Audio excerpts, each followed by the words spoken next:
जय श्री कृष्ण चैतन्य जय श्री कृष्ण चैतन्य प्रभु नित्यानंद प्रभु नित्यानंद श्री अद्वैत गदाधर श्री अद्वैत गदाधर श्रीवासादि गौर भक्तवृंद श्रीवासादि गौर हरे कृष्णा हरे कृष्णा हरे कृष्णा कृष्ण कृष्ण हरे हरे कृष्णा कृष्णा हरे हरे हरे राम हरे राम हरे राम हरे राम राम राम हरे हरे राम राम हरे हरे ओम नमो भगवते वासुदेवाय ओम नमो भगवते वासुदेवाय ओम नमो भगवते वासुदेवाय ओम नमो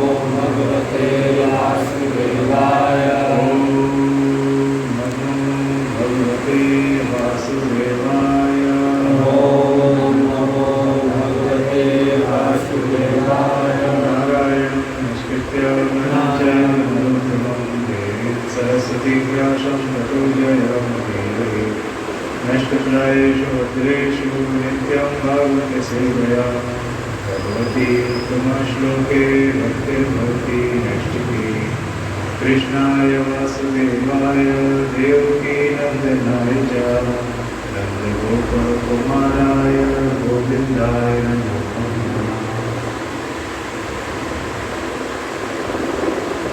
हरे कृष्णा से स्वागत है।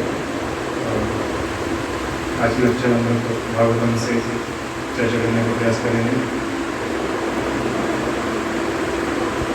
रथ यात्रा में लगभग सभी लोग उपस्थित थे। कौन कौन नहीं थे रथ यात्रा?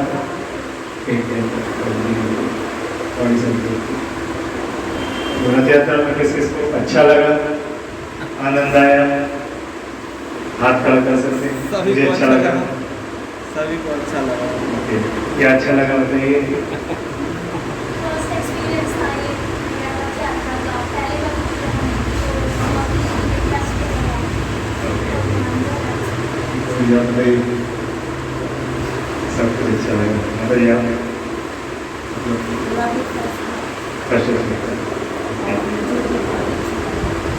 पीछे से कोई वक्त बताना चाहते हैं? रथ यात्रा में विशेष रूप से क्या अच्छा लगा? सब अच्छा जी बिना भेदभाव के, जी मतलब वहाँ पर भी भोजन व्यवस्था थी। कोई को कहीं स्थान मिले, कहीं पर बैठ करके भगवान का प्रसाद ग्रहण करना, ये बहुत बड़ी बात है। करेंगे। बहुत सुंदर एक्सपीरियंस। और कोई शेयर करना चाहेंगे रथ यात्रा का अनुभव? तो देखिए, हम क्या है कि जैसे वहाँ पे जो जो एक्टिविटी हो रही थी उन एक्टिविटी से हम लोग परिचित हैं। जैसे वहाँ पे सब लोग नृत्य कर रहे थे, शादी वगैरह होती है वहाँ पे वो लोग नृत्य करते हैं। ऊपर से देखा जाए तो सेम एक्टिविटी है। वैसे ही खाना पीना शादी वगैरह में भी होता है, वहाँ पर भी हो रहा था। वहाँ पे बगैर भेदभाव, शादी वगैरह में भी बगैर भेदभाव के लोग क्या करते हैं, एक ही प्लेट में 4-5 लोग। जी एक्साइटमेंट, शादी में जाने के एक्साइटमेंट नहीं होते, सब नॉर्मल होता है, लेकिन वहाँ जाने के एक्साइटमेंट ओके। हाँ, ये जिसकी शादी होती है उसके अलावा सबका एक्साइटमेंट होता है। तो बाहर रूप से देखा जाए तो चीज़ एक जैसी दिखती है कि लोग डांस कर रहे हैं, खाना पीना खा रहे हैं, एक भीड़ का समूह है। लेकिन अगर थोड़ा सा उसको हम समझने का प्रयास करें तो बताते हैं कि जमीन आसमान का अंतर है। शादी में लोग डांस करते हैं केवल खुद की मस्ती के लिए। कितने लोग हैं जो शादी में दूल्हे की खुशी के लिए नाचते हैं? मोबाइल साइलेंस कर सकते हैं, मोबाइल में। लेकिन जब हम भगवान के सामने नृत्य करते हैं तो कम से कम हमको मान होना चाहिए कि जो भाव है वो भगवान को प्रसन्न करने का होना चाहिए। उधर भी कई बार हम देखते हैं कि हम लोग अपने ही लिए नृत्य करते हैं, जो कि बुरा नहीं है, एटलीस्ट भगवान के साथ डांस कर रहे हैं। लेकिन धीरे धीरे अपनी चेतना को थोड़ा विकसित करना चाहिए। भगवान के जैसे यहाँ पर जो कक्षा दी जा रही है, आप लोग बैठे हुए हैं तो ये भी प्रकार का भगवान के लिए रिस्पेक्ट है। और मैं प्रयास कर रहा हूँ कि मैं भी एक सही चेतना में क्लास दे पाऊँ।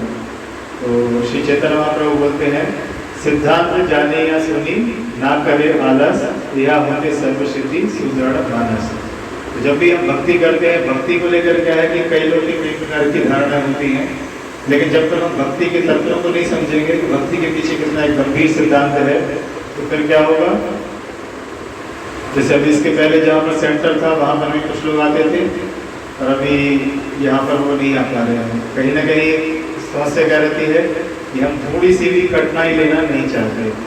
हम स्कूल अगर हमारा यहाँ से 8 किलोमीटर 10 किलोमीटर दूर होगा तो हम डेली स्कूल के लिए सुबह तैयार हो जाएंगे, लेकिन भगवान की जब कथा होती है उसमें बहुत कम ही लोग पहुँच पाते हैं। जैसे प्रभु जी अभी लगभग 2 किलोमीटर दूर से आए हुए हैं, वो अकेले नहीं अपने पिताजी उनको छोड़ के गए हैं। पहले तो बहुत बधाई हो, आपके बहुत अच्छे पिताजी हैं जो सत्संग में छोड़ के जा रहे हैं, नहीं तो कल के पिताजी लोग सत्संग से उठा के ले जाते हैं। ठीक है, चर्चा करते हैं श्लोक की। मैं श्लोक बोलूँगा, आप लोग पीछे पीछे दोहराएंगे। षड्वृतां स्वकथा कृष्णा, पुण्यश्रवण कीर्तनः, हृदयन्तस्थो हि अभद्राणि, विधुनोति सुहस्रताम्। षण्वतां स्वकथा कृष्णा, पुण्यश्रवण कीर्तनः, हृदयन्तस्थो हि अभद्राणि, विधुनोति सुहस्रताम्। प्रत्येक हृदय में, प्लीज मेरे पीछे दोहराइए, प्रत्येक हृदय में परमात्मा स्वरूप स्थित तथा सत्यनिष्ठ भक्तों के हितकारी भगवान श्री कृष्ण उस भक्त के हृदय से भौतिक भोग की इच्छा को हटाते हैं, जिसने उनकी कथाओं को सुनने में रुचि उत्पन्न कर ली है, क्योंकि ये कथाएं ठीक से सुनने तथा कहने पर अत्यंत पुण्यप्रद हैं। ये भागवतम के प्रथम स्कंध के अध्याय 2 का 17वां श्लोक है, जिसमें व्यासदेव क्या लिख रहे हैं कि सभी के हृदय में जो भगवान श्री कृष्ण विराजमान है परमात्मा स्वरूप में, तो जब कोई भगवान श्री कृष्ण की कथाएं सुनता है और विशेष रूप से ठीक से कहता है, तो दोनों ही में क्या होता है, भगवान अंदर से सहायता करते हैं उस जीव के हृदय से जो भी भौतिक भोग की कामनाएं हैं, काम क्रोध लोभ, इनको क्या करते हैं, दूर करने में सहायता करते हैं। और साथ में क्या बता रहे हैं कि केवल इनको कहना और सुनना ही पुण्य का कार्य है। कई लोग पुण्य करने के लिए क्या क्या करते हैं, जैसे कुछ लोग रहते हैं ना कि कुएं खुलवा देते हैं या तालाब बनवा देते हैं या फिर हैंडपम्प लगवा देते हैं, कुछ लोग गरीबों को कुछ बांटने का प्रयास करते हैं। तो उस एक्टिविटी में तो फिर भी बहुत सारा कुछ द्रव्य अर्जित करना पड़ेगा, फिर आप सेवा कर पाएंगे। लेकिन भगवान श्री कृष्ण की कथाएं कैसी हैं, केवल सुनने पर और कहने पर ही, मतलब अभी आप लोग बैठकर सुन रहे हैं, ये अपने आप में क्या है, पुण्यप्रद है। और ये पुण्य वो वाला पुण्य नहीं है जो कि नष्ट हो जाता है, क्योंकि भगवद गीता बताते हैं छेड़े पुण्य मर्त्य लोक विशंति, मतलब आप पुण्य करके कहाँ जाएंगे, स्वर्ग लोक, जैसा कि शास्त्रों में बताया गया है। लेकिन जैसे ही पुण्य खत्म हो जाएगा तो फिर कहाँ पे आना पड़ेगा, मृत्यु लोक में। जैसे कि एक ऋषि थे तो वो तपस्या में रत थे, तपस्या करते करते उनको बहुत समय हो गया। एक बार वहाँ पर देवताओं का एक समूह आया, उन्होंने ऋषिवर से कहा कि अभी आपने इतने पुण्य कर लिए हैं कि आप स्वर्ग चल सकते हैं, तो आपके लिए विमान तैयार है, तो आप कृपया हम लोग के साथ स्वर्ग में चलिए। तो ऋषि ने कहा बहुत अच्छी बात है, तो फिर स्वर्ग जाके मैं क्या करूँगा, बोले वहाँ पे बहुत अप्सराएं हैं, आपको सोमरस पीने मिलेगा और आप एक आनंद का जीवन जिएंगे। बोले ठीक है। उसके बाद बोले उसके बाद आपका पुण्य खत्म हो जाएगा, फिर आपको यहीं पे आना पड़ेगा। तो उन्होंने बोला कि फिर जब यहाँ पे आना है तो वहाँ पे हम क्यों जाएं, तो कोई ऐसी जगह है कि जहाँ पे जाने के बाद लौट कर ना आना पड़े। तो उन्होंने बोला उसके लिए फिर आपको भगवान कृष्ण विष्णु की भक्ति करनी होगी। फिर आप कहाँ जाएंगे, इसका क्या बताते हैं, मृत्यु संसार वर्तमनी श्लोक है, इसमें बताते हैं भगवद गीता में कि यद गत्वा न निवर्तन्ते मृत्यु संसार वर्तमनी। जब कोई एक बार भी भगवान श्री कृष्ण के प्रति प्रेम उत्पन्न कर लेता है, फिर उसको वर्तमान शरीर छोड़ने के बाद पुनः इस जगत में नहीं आना पड़ता। तात्पर्य श्री प्रभुपाद जी के द्वारा इसमें एक विशेष बात दी गई है कि जिन्होंने भगवान श्री कृष्ण के विषय में सुनने में रुचि उत्पन्न कर ली है, तो हर चीज़ का एक टेस्ट होता है ना, परीक्षण। जैसे कोई केमिस्ट्री जानते हैं, उसमें कुछ जैसे इंजीनियर हैं तो लेबोरेटरी में कुछ टेस्ट लगाते हैं कि ये वाला केमिकल डालेंगे, फिर ये वाला केमिकल डालेंगे, इसमें फिर ये वाली रिंग बनेगी वायलेट कलर की, तो फिर आपका टेस्ट क्या है, सफल है। यहाँ पर बता रहे हैं कि अगर कोई बोल रहा है कि हाँ हम भक्ति में बहुत बड़े चढ़े हैं, तो उसको बताते हैं कि वो कितने समय तक भगवान के विषय में सुन सकता है या बोल सकता है, ये एक टेस्ट है। या भगवान के विषय में कहीं कथा चल रही है तो उसके कान वहाँ पे जा रहे कि नहीं जा रहे। जैसे हमारा क्या होता है, कोई हमारे बारे में कहीं तारीफ कर रहा हो तो अपने आप कान चले जाते हैं वहाँ पर, बुराई कर रहा हो तो उसमें भी चले जाते हैं, क्योंकि बहुत ही जगह तो निंदा रस क्या है, बहुत बड़ा रस है।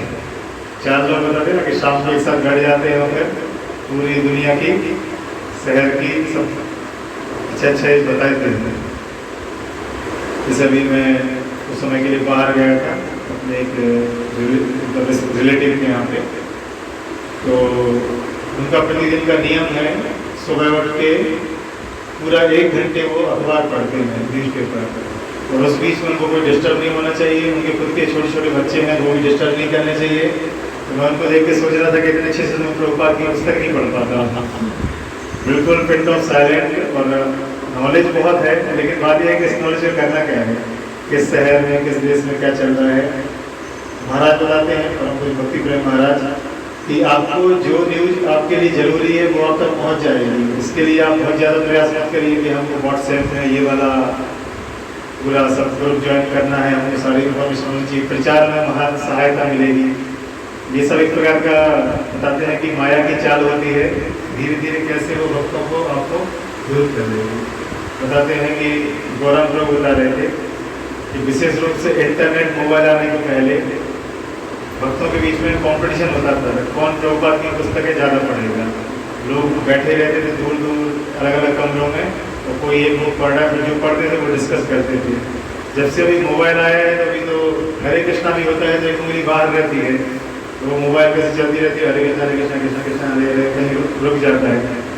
जब रुक जाएगा लेकिन तो न्यूज नहीं रुकनी चाहिए। तो जब मोबाइल के आने से बहुत क्षति हुई है, सभी को अनुभव होगा, किसी को व्यक्तिगत रूप से बोलना ठीक नहीं है।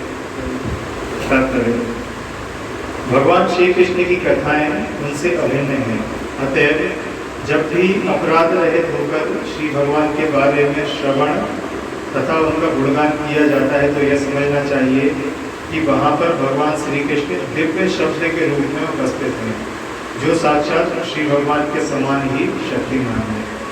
श्री चैतन्य महाप्रभु अपने शिक्षाष्टकम में स्पष्ट रूप से घोषित करते हैं कि श्री भगवान के पवित्र नाम में श्री भगवान की संपूर्ण शक्तियाँ निहित हैं और उन्होंने अपने असंख्य नामों को वही शक्ति प्रदान की है। इसके लिए कोई समय अवधि निश्चित नहीं है। कोई भी व्यक्ति अपनी सुविधा के अनुसार ध्यानपूर्वक तथा आदरपूर्वक पवित्र नाम का जप कर सकता है। श्री भगवान हम पर इतने दयालु हैं कि वे हमारे समक्ष दिव्य शब्द के रूप में साक्षात उपस्थित हो सकते हैं, किंतु दुर्भाग्यवश हम में श्री भगवान के नाम और उनकी लीलाओं को सुनने तथा उनका महिमागान करने के प्रति कोई रुचि नहीं है। हम पूर्व में ही पवित्र शब्द के श्रवण तथा कीर्तन की प्रति रुचि उत्पन्न करने के विषय में बता चुके हैं। इसे श्री भगवान के शुद्ध भक्ति की सेवा करके प्राप्त किया जा सकता है। यहाँ पर बताया जा रहा है कि अगर किसी को लगता है कि हमें कोई ऐसा विशेष इंटरेस्ट नहीं आता है भगवान के विषय में सुनने में, उसमें फॉर्मूला बताया गया कि जब हम भक्तों की सेवा करते हैं या किसी प्रभुपाद का मिशन है तो इसमें किसी को कोई भी सेवा मिल सकती है। किसी को कुकिंग की सेवा मिल सकती है, किसी को क्लीनिंग की सेवा मिल सकती है, किसी को बोलने की सेवा मिल सकती है, किसी को सुनने की सेवा मिल सकती है, या किसी को ग्रंथ वितरण की सेवा मिल सकती है।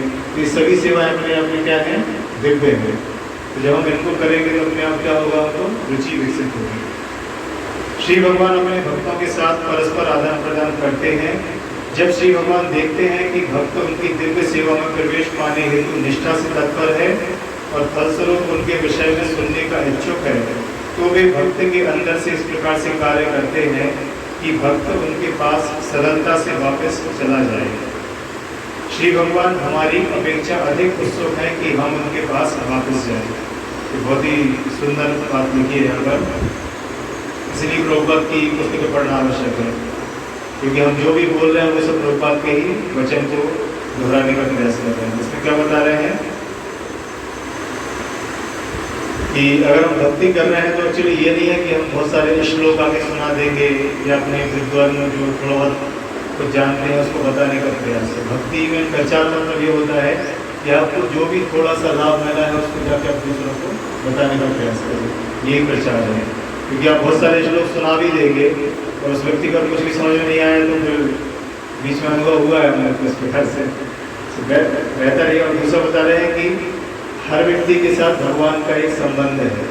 श्री कृष्ण भगवद गीता कहते हैं, ममे मानुषो जीव लोके जीव भूता सनातना, सारे जीव क्या है, मेरे अंश हैं। और कौन सा श्लोक है, सर्व योनिषु कौन्तेय मूर्तै संभवन्ति तासा मात्रहं योनि अहम बीज प्रदाता, अहम बीज प्रदाता। गीता भगवान बता रहे हैं कि सारे जीव क्या है, मेरे अंश हैं। हमको ये नहीं सोचना चाहिए कि ये प्रभु जी ही भक्त बनेंगे या ये माता जी ही भक्ति करेंगे।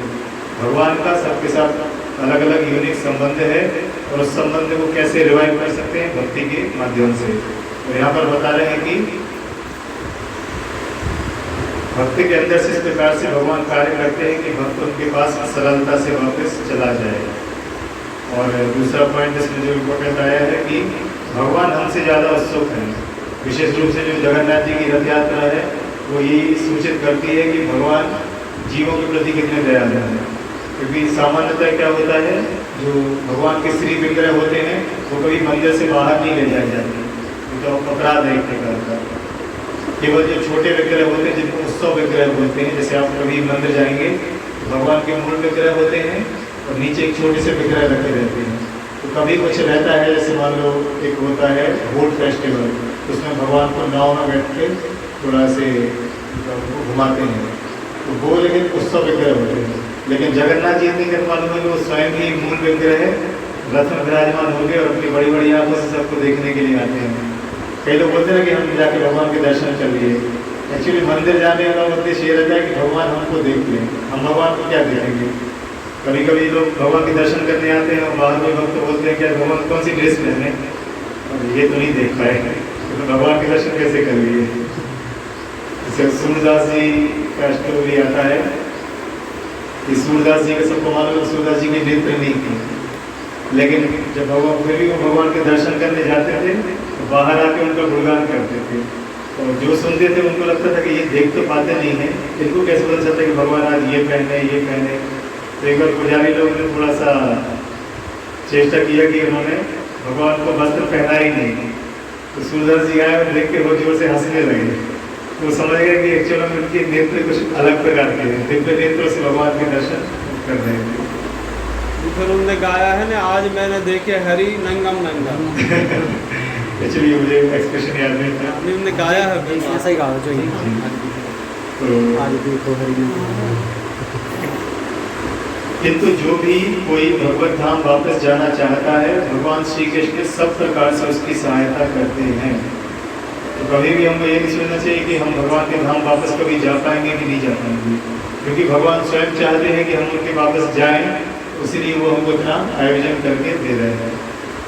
कोई तब तक श्री भगवान के धाम में प्रविष्ट नहीं हो सकता जब तक कि वह समस्त प्रकार के पापों से मुक्त ना हो जाए।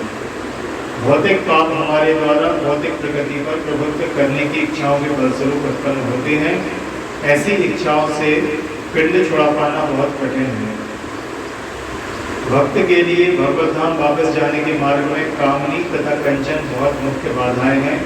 भक्ति पथ के अनेक दिग्गज इन प्रलोभनों के शिकार हो चुके हैं और इस प्रकार से मुक्ति पथ से पीछे हट चुके हैं।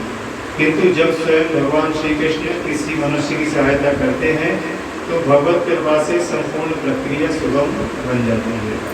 तो यहाँ पर एक बताया जा रहा है कि जब तक कोई पूर्ण रूप से पापों से मुक्त नहीं हो जाता। दो प्रकार के कर्म होते हैं, एक होते हैं पाप कर्म और दूसरे क्या होते हैं पुण्य कर्म। बताते हैं कि ये जो प्रकृति है ये इस प्रकार से बनाई गई है कि व्यक्ति नहीं भी चाहेगा तो भी पाप करेगा ही करेगा। अब कोई बिजनेस कर रहा है और बोलेगा कि ये तो हम इतने में खरीद के लाए थे, इतने में आपको दे रहे हैं, तो वो क्या सत्य बोल रहा है क्या? झूठ बोल रहा है।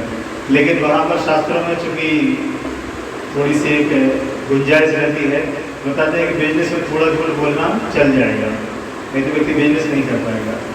वैसे बताते हैं कि स्त्री को अगर कोई हल्का फुल्का झूठ बोल के खुश रख सकता है, खासकर जो विवाहित व्यक्ति है उनके लिए है ये, लेकिन इसका लाभ नहीं उठाना चाहिए क्योंकि हमको शास्त्रों से क्या मिल गया है, ग्रीन सिग्नल मिल गया है। तो ये कुछ नियम बताया गया है। तो बताते हैं कि पाप आपसे हो गई होगा, लेकिन भगवद गीता में क्या बोलते हैं, सर्वधर्मान परित्यज्य माम एकम शरणम व्रज। सारे धर्मों को त्याग करके क्या करो, भगवान श्री कृष्ण बोले मेरी शरण लो।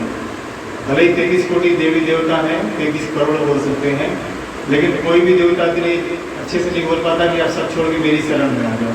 केवल भगवान श्री कृष्ण ऐसा बोलते हैं कि सब धर्मान परित्यज्य माम एकम। भगवान ने ये नहीं बोला कि मेरी भी शरण में आ जाओ, उन्होंने बोला मेरी ही शरण में आओ। तो ध्यान रखना है कि हम कृष्ण भक्ति इतनी सस्ती नहीं है कि हम कृष्ण जी को मानते हैं, लेकिन कभी कभी हम शनिदेव को भी तेल चढ़ा देते हैं, कभी कभी हम नवरात्रि भी कर लेते हैं। इसका मतलब है कि हमको ये नहीं समझ में आया कि कृष्ण जी कौन है। जैसे कोई यूनिवर्सिटी के डीन ने लिख कर दे दिया है इस व्यक्ति का एडमिशन इस कॉलेज में हो जाएगा, तो हमको जरूरी नहीं है कि हम एक एक डिपार्टमेंट के HOD के पास जाएँ या बाहर जो प्यून बैठा है उस प्यून से भी थोड़ा परमिशन ले लें। डीन ने लिख के दे दिया मतलब सैंक्शन है।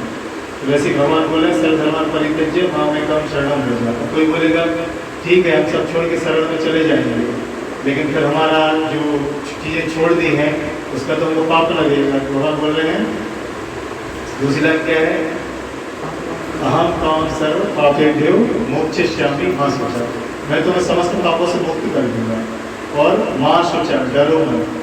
कोई डर तो रहता है, कोई बहुत समय से किसी को पूज रहा है और उससे बोलोगे कि आप अभी सीधा भगवान की भक्ति कर लो, उसको समझ में तो आया नहीं है, उसको डर लगेगा। भगवान बोले मां शुचा, तुम डरो मत।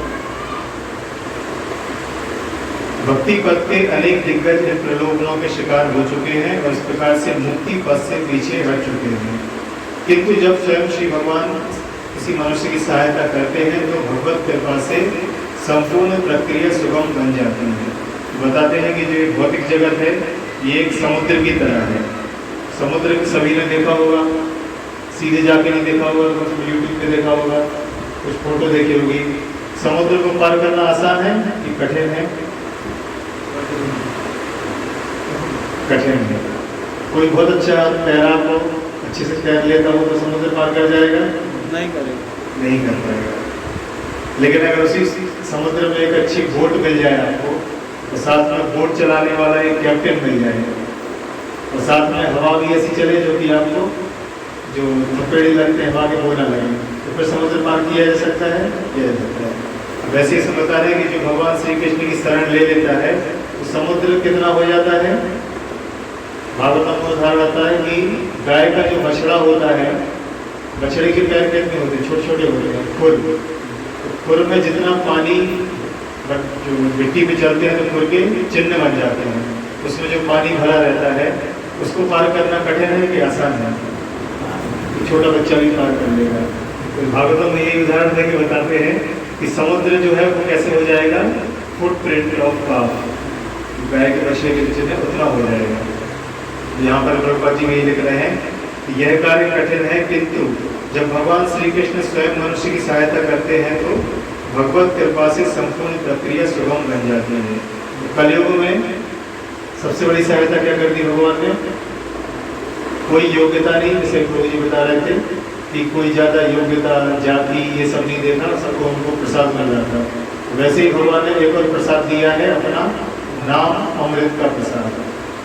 जो हरे कृष्ण महामंत्र है वो भगवान ने सुलभता से सभी दे दिया। अन्य योगों में क्या होता था, यहाँ तक कि ब्राह्मण को भी मंत्र तभी दिया जाता था जब ब्राह्मण योग्य होता था, लेकिन कलयुग में अगर योग्यता दे देंगे तो फिर प्रभुपाद जी को अकेले ही जाना पड़ता, लेकिन कलयुग में उन्होंने क्या किया है, ना किसी का जाति, जो चैतन्य चैतन्य में आता है, नाम आकारी बहुला निज सर्वशक्ति सत्यल्पिता नियमिता स्मरणे ना काला एता कृति ममापि। मतलब कलयुग में ना किसी की योग्यता देखी, ना किसी का कोई ऐसा विशेष जाति वर्ण, बाकी सभी को हरे कृष्ण महामंत्र प्रदान किया है।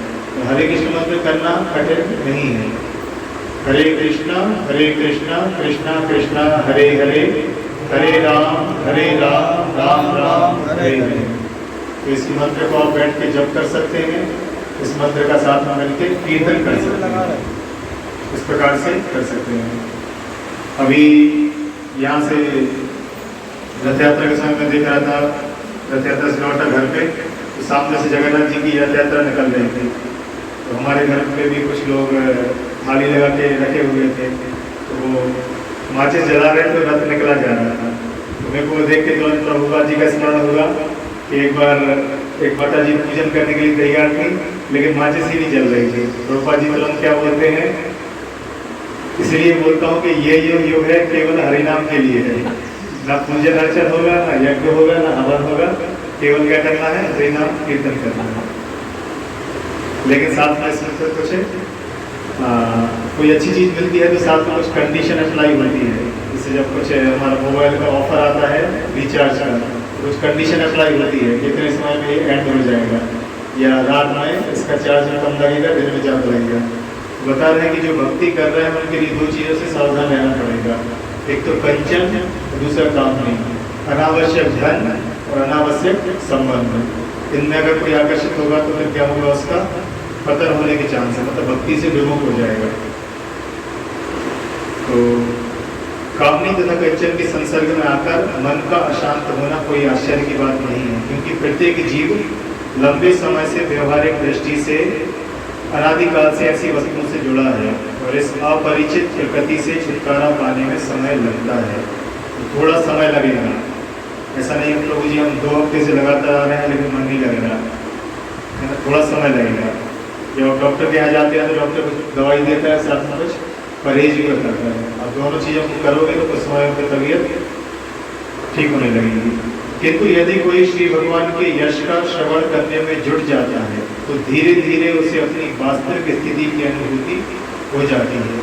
भगवान की कृपा से ऐसे भक्त को प्रचुर शक्ति प्राप्त होती है, जिससे वह विघ्नों से अपनी रक्षा कर सकता है और सभी अनर्थ उसके मस्तिष्क से क्रम से दूर हो जाते हैं। प्रचुर शक्ति कब प्राप्त होगी, बताया है कि जब कोई तत्परता से भगवान के विषय में श्रवण करने में लगेगा।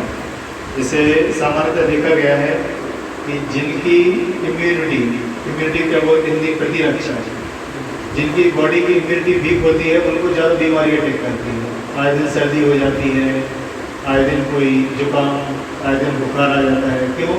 क्योंकि शरीर में अभी क्या नहीं है, अच्छी प्रतिरक्षा तंत्र अच्छा नहीं है।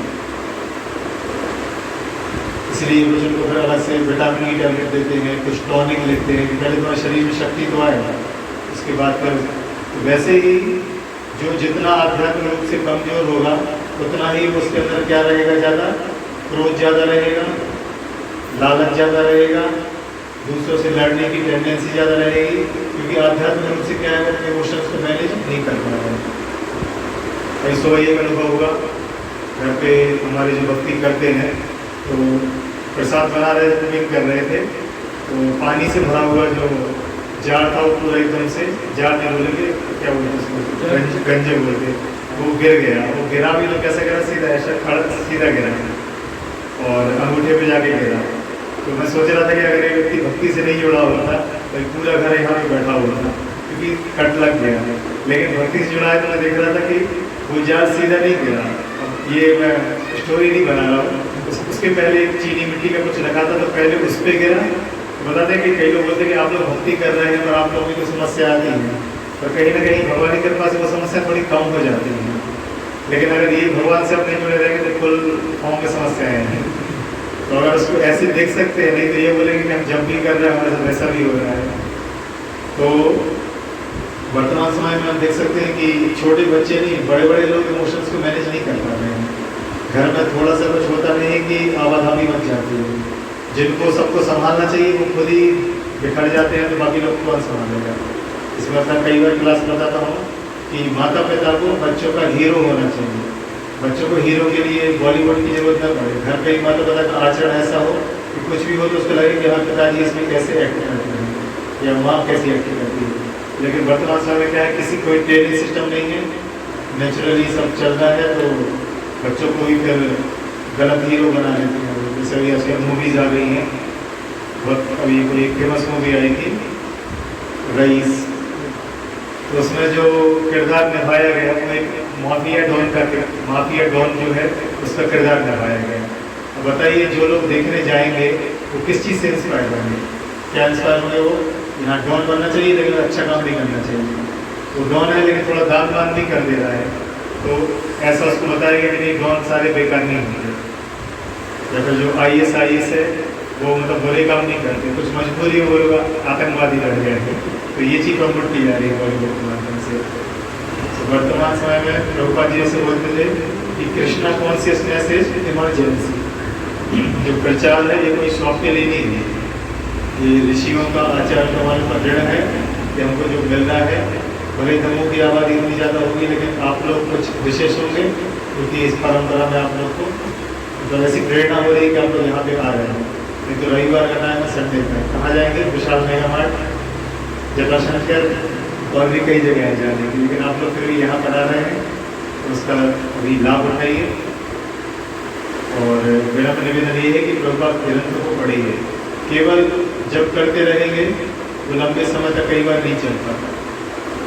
कोई विशेष आप जीव होंगे तो आप जब करके सर्वाइव कर लेंगे, लेकिन प्रभुपाद ने ये ग्रंथ लिखे इसलिए ताकि हम लोग को, नहीं तो प्रभुपाद रात रात जाके ये क्यों लिखते? अगर ये इमरजेंसी नहीं होती प्रभुपाद ऐसे क्यों लिखते?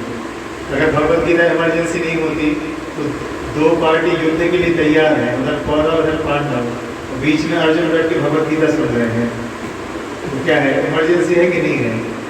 लेकिन फिर भी अर्जुन भगवद गीता क्यों सुन रहे हैं? ताकि सही से निर्णय ले पाए। और ये हम लोग वैसे ऐसा पहले कि अर्जुन बूढ़े हो गए थे या अर्जुन सन्यासी थे, अर्जुन गृहस्थ थे, और जो गीता बोल रहे थे वो भी गृहस्थ थे। भगवान गृहस्थ थे कि नहीं थे? तो ऐसा तो है नहीं कि ये ज्ञान केवल जो गृहस्थ साधु होने के लिए है। बता दें कि जो भी अपने जीवन को डायरेक्ट तरीके से जीना चाहता है, एक उद्देश्यपूर्ण तरीके से जीना चाहता है, उसको भगवद गीता को पढ़ना चाहिए और साथ में उसको आत्मसात करना चाहिए। केवल श्लोक याद करने से समय नहीं बनेगा। जैसे कोई आके बोलेगा कि हमको पूरे 700 श्लोक याद हो गए हैं, अच्छी बात है बुरी बात है? अच्छा है, लेकिन उससे अच्छा क्या है अगर आप एक श्लोक को जीवन में उतार लें, कि जैसे गीता में एक श्लोक है, युक्तहार विहारस्य युक्त चेष्ट से कर्मसु युक्त स्वप्नबोधस्य योगो भक्ति होता है। मतलब जो समय से सोता है, जो समय से उठता है, जो समय से अपना मनोरंजन करता है, उसको जीवन में कष्ट कम आएंगे। तो जो ये चीज़ एवरेट कर लेगा, मतलब गीता पढ़ने का सार है। जैसे वो एक पुस्तक आती है जिसमें खाना बनाने की बहुत सारी विधियाँ लिखी रहती हैं, घरों के लोग होंगे आप लोग के साथ, तो कोई बोलेगा कि हमको पूरी पुस्तक याद हो गई कि कितने 10 प्रकार की पनीर की सब्जी, 10 प्रकार की हरी सब्जी, इतने प्रकार की दाल, लेकिन अगर आप एक डिश अच्छे से बना के खिलाओगे तो ज़्यादा अच्छी बात है। वैसे ही गीता का है कि याद करना अच्छी बात है, लेकिन साथ में उसको थोड़ा जीवन में उतारने का प्रयास करना है। तो जो भी मुझे थोड़ा बहुत सुना है और मैंने शेयर करने का प्रयास किया। किसी को कोई प्रश्न है या कोई करेक्शन है तो बोल सकते हैं।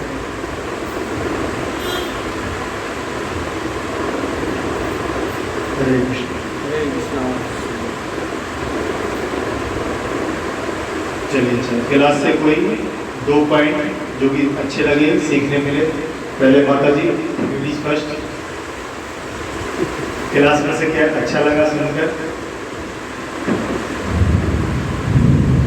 सब अच्छा लगा, ये नहीं बोलना है।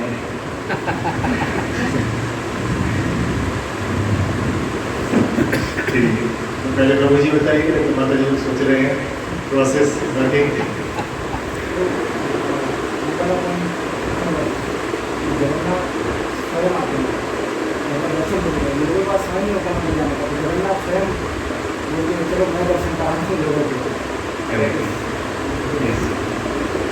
जगन्नाथ जी क्या है पतित पावन। जगन्नाथ जी सोचते हैं अगर इस प्रकार से नहीं आएंगे, जैसे कि जब पूरी में नियम है ना कि केवल हिंदू ही मंदिर के अंदर आ सकते हैं, उसकी बहुत सारी कथाएं हैं जो पढ़ सकते हैं। जगन्नाथ भगवान का जो मंदिर है उसके बाहर पतित पावन करके जगन्नाथ जी का बना हुआ है। वो मिट्टी वो लकड़ी का नहीं है, वो कुछ सुगंधित जो होते हैं द्रव्य उनका बना हुआ है, बाहर से देखते हैं। तो ये बताते हैं भगवान ज़्यादा उत्सुक है दर्शन देने के लिए। और ये कोई मुस्लिम भक्ति कथा थी शायद इसलिए बना है जी, साल में जी। मुस्लिम थे मेरे को मतलब रेसिपी बता नहीं करते मेरे को ये खाना, तो वो बना के लाया लेकिन उसे अंदर घुसने नहीं दिया। लेकिन तो क्या हुआ, एक कुत्ता आया, उसने उस व्यक्ति के हाथ से पन्नी पकड़ी जिसने वो लाया था, पन्नी या फिर गोली लाया हो ढीला होगा, तो जाके डायरेक्ट जगन्नाथ के अंदर में के अंदर अपना जब दरवाजे जब खुले तो कुत्ता आया से वहाँ पर खाना लगता है। इसलिए भगवान क्या बोलते हैं भाव ग्राही जनार्दन, भगवान भाव को स्वीकार करते हैं। ओके, और कोई पॉइंट किसी को कक्षा में वीडियो बनाने वाले प्रभु जी? जी प्रभु जी, हमें अच्छा ही लगा है कि जैसे जो व्यक्ति जिसका मन नहीं लग रहा है भगवान की सेवा में या मतलब ईश्वर ज़्यादा रुचि नहीं है, कम से कम वो भक्तों की सेवा करे उससे तो उससे उसे लाभ मिलेगा। वासुदेव वो हमारे लिए है, वो वासुदेव की कथा सभी के लिए है कि हम मतलब पर्सनली मेरा मन नहीं लगता है, सभी के विषय में नहीं मिल सकते, तो उसको हमको प्रयास करना है। ओके माता जी लोग प्रोसेसर काम कर रहा है, करेंगे बताइए। माइक चाहिए तो माइक दे सकते हैं। जिसका रूटीन सही नहीं है, मतलब उसको यही है ना जैसे योग प्राप्त नहीं हो सकता, भक्ति प्राप्त नहीं हो सकती, मतलब उनका सोना खाना रेगुलेट नहीं है। फिक्स नहीं है। जी, ये गीता का श्लोक है, इसको पढ़ सकते हैं। श्लोक है 2.70, एक बार चेक कर लो, शायद ऐसा कुछ इसका श्लोक नंबर बता देना, तो उसको सभी के लिए, स्पेशली जो विद्यार्थी लोग हैं उनके लिए जरूरी है। ओके, कृष्ण माता जी बताइए, अभी नाम लेके बताना पड़ेगा।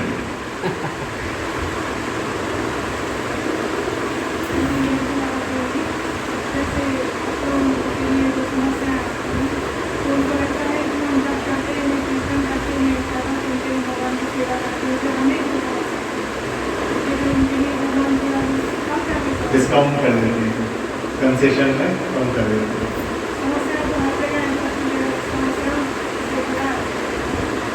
6.70 छठे अध्याय का 17वां श्लोक है। ठीक है, इसको होमवर्क देते हैं, इसको याद करना है। ठीक है, अगली बार कौन सुनाएगा? छठे अध्याय का 17वां श्लोक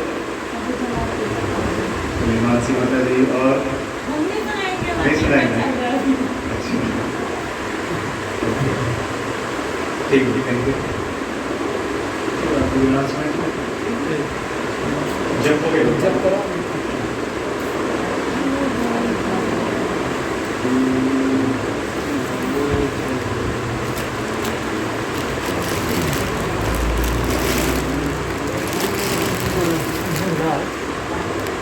तभी सब लोग आधा जब करेंगे, इसके बाद प्रसाद रहेगा।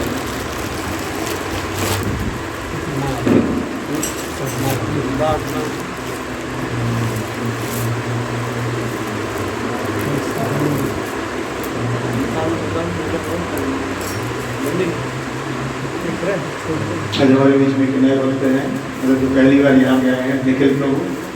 ये भोपाल में बेस मतलब होता है कि इस्कॉन के कुछ केंद्र बने रहते हैं जहाँ पर कॉलेज के विद्यार्थी एक साथ रहते हैं, सुबह जल्दी उठते हैं, फिर साथ मिलकर जप करते हैं, भगवान की आरती करते हैं, फिर अपने कॉलेज जाते हैं। जो भी रूटीन रहता है और इस प्रकार से उनका रूटीन रहता है। तो आप थोड़ा सा बताइए आपका अनुभव क्या है बेस में रहने का, वर्तमान में क्या है?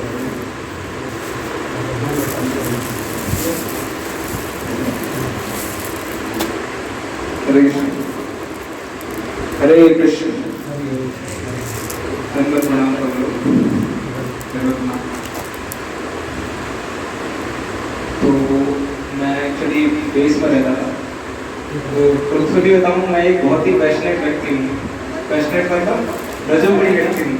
मेरे को दुनिया में सब कुछ हासिल करना था। लेकिन मतलब मैं शुरुआत में जब आया था, मेरे को प्रचार किया गया था। हमारे सीनियर होते हैं, हमारे मतलब जैसे मैं पहले साल में जब आया था, तो हमारे जो तीसरे साल के जो भक्त थे, मतलब जो सीनियर थे, वो बेस पे रहते थे, वो प्रचार करते थे कॉलेज में जाके। तो उस प्रचार के थ्रू हम जुड़े थे। जब हम जुड़े फिर हम बेस में आए। ऊपर रखो, ऊपर जैसे अपने यहाँ पे रविवार का प्रोग्राम होता है, हर रविवार, वैसे वहाँ पे शनिवार का प्रोग्राम होता है, अभी भी होता है। तो उसमें जाते रहते थे, फिर धीरे धीरे करके हम जुड़ गए। हाँ, वही बेस होता है। तो उसमें क्या होता है कि सब लोग रहते हैं, सुबह से पहले माला करते हैं, फिर उसके बाद मंगल आरती होता है, और मंगल आरती होने के बाद एक क्लास होती है, डेली होती है वो क्लास। अपन को हफ्ते में एक बार कर रहे हैं, वो क्लास डेली होती है। उसमें टोटल आध्यात्मिक क्लास होती है। उसमें हम लोग डेली रोजमर्रा के जीवन में कैसे जिए उस पर डिस्कशन होता है। उस पर मतलब डेली लाइफ के बारे में, शास्त्रों डेली हम लोग के ऊपर डेली डिस्कशन होता है। तो 1 घंटे की डेली क्लास, और शाम को बुक रीडिंग होती है। तो मैं जैसे यहाँ आ गया, तो वो क्लास में नहीं होती, जब मैं करता हूँ अपना 16 वाला कंप्लीट करता हूँ, और शाम को हम लोग बुक रीडिंग जरूर करते हैं डेली, आधे घंटे में, 8:30 से 9 बजे तक। तो अभी हम लोग भगवान की कृपा से 18वें अध्याय के 47 श्लोक पे बस खत्म होने वाला है। उसके बाद जल्दी भागवतम स्टार्ट करेंगे।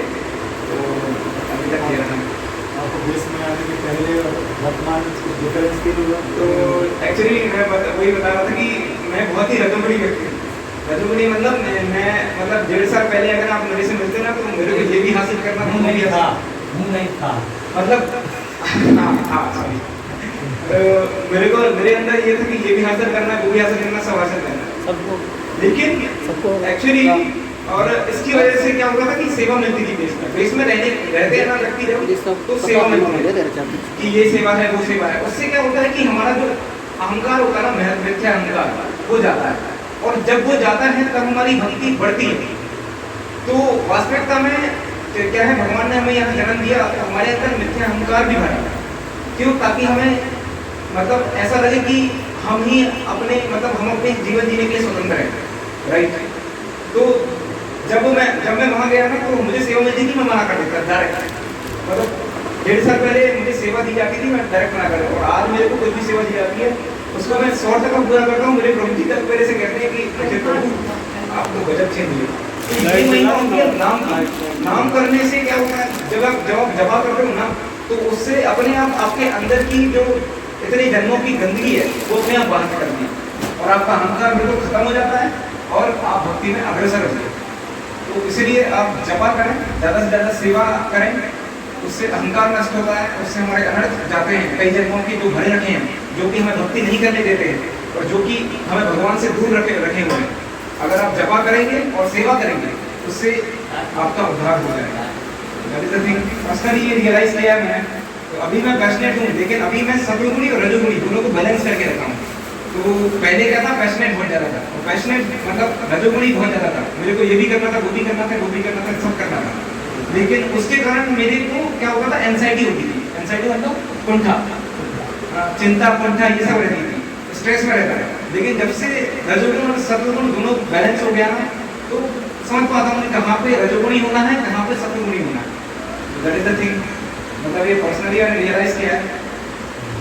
आप अपने जितने ज़्यादा हो सके लोगों को जोड़िए, और उन्हें इस खासकर ये जो रविवारी है जो क्लास होती है, उसमें ज़रूर बुलाइए। प्रभु जी अपनी तरफ से पूरा प्रयास कर रहे हैं इसको बढ़ने का।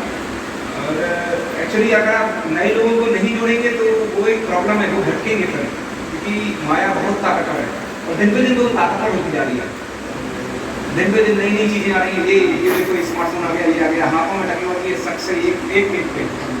लेकिन अगर आप अध्यात्म से नहीं जोड़ेंगे तो वही बात है कि रजोगुणी होंगे, और रजोगुणी के कारण फिर वो उनके अंदर कुंठा आएगी, स्ट्रेस आएगा, सब आएगा, और इसी वजह से टेंशन चीज़ें होंगी।